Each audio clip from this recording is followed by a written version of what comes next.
And as promised, this morning we have Elizabeth Talbot from Jesus 101, who will be sharing today's devotional thought. Hello everyone, Elizabeth Talbot here from Jesus 101. I want to start by telling you about a sitcom, an American sitcom entitled Cheers. It ran on TV from 1982 to 1993, and it had a theme song that was very known. And the words were, sometimes you want to go where everybody knows your name.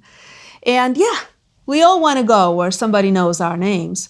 And that's because we want to be known. It's a human desire to be known.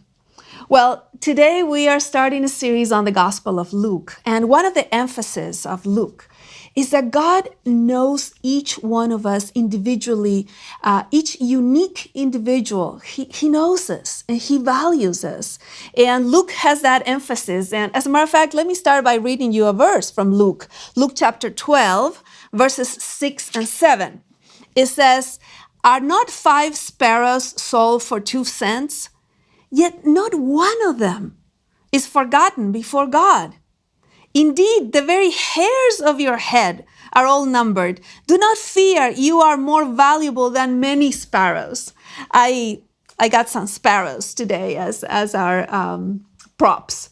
You know, I have a lot of sparrows in my house, and these birds, says the Bible, they were not too valuable for people in the market. And yet God knows each one of them. He says, you are much more valuable than sparrows. And so today we are going to talk about this topic. You are known by God, and you are valued by Him. You are so, you have so much worth in His eyes, and He knows everything about you. So today we're going to study the beginning of the Gospel of Luke, where we have 2 individuals. They look so different from each other. One is an older priest. The other one is a young woman. And yet God knows both of them intimately. So let's start in Luke chapter 1, verse 5. "In the days of Herod, king of Judea, there was a priest named Zacharias of the division of Abijah, and he had a wife from the daughters of Aaron, and her name was Elizabeth." Happened to have the same name as I do. He was a priest.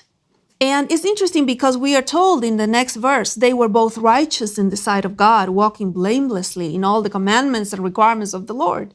So not only were they of priestly descent, but they were doing everything they could to do the right thing. And yet they had an unfulfilled desire. Maybe you're there today.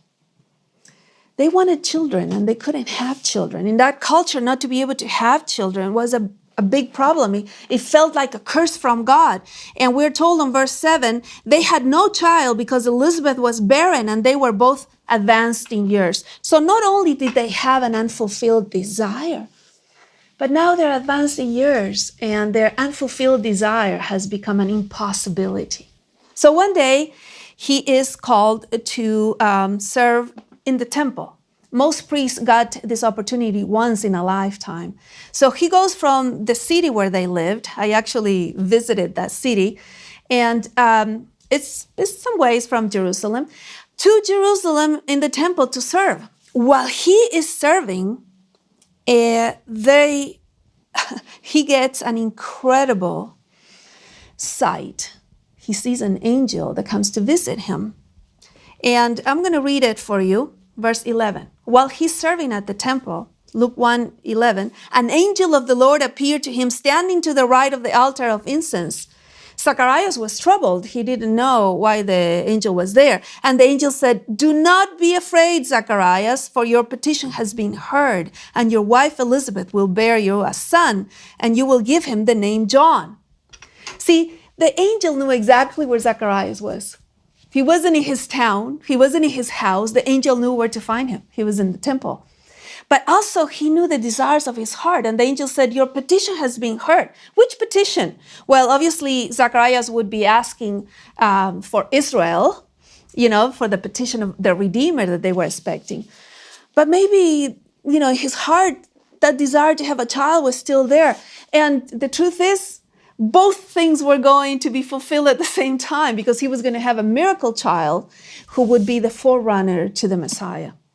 But the part that I want to emphasize is right there on verse 13. The angel said to him, "Do not be afraid, Zacharias." I love the fact that he called him by name. The angel didn't say, "Hey, you over there, what's your name?" No, he said, "You, Zacharias." He knew exactly who Zacharias was. He knew the desires of his heart. He knew everything. Remember that if he knows every sparrow, of course he knows you. You're valuable. You're so much more valuable than sparrows. Well, then there's another story on verse 26 of the same chapter. This time is a young girl named Mary. Verse 26, in the 6 months after these things, the angel Gabriel was sent from God to a city in Galilee called Nazareth. Everything, the area, God knew what it was called. The city, he knew what it was called. And he knew exactly where Mary lived. And the angel came to her. She was a virgin engaged to a man whose name was Joseph, of the descendants of David, which was the royal line.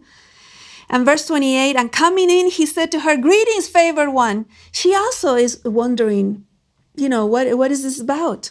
And then the angel said to her, "Do not be afraid, Mary." He calls Mary by name also. Not only does he know the city and the house, but he knows her name. And you have found favor with God. And then he says, you will bear a son, you will conceive and bear a son, and you shall name him Jesus. He will be great and will be called the Son of the Most High, and he will reign over the house of Jacob forever. It's interesting that both the older priest and the young woman were so known by God. Both of them were going to have a miracle child. First, the forerunner of the Messiah, and then Mary would have this Son of the Most High. She would conceive without a man. But both of them were called by name. God knew exactly where they lived.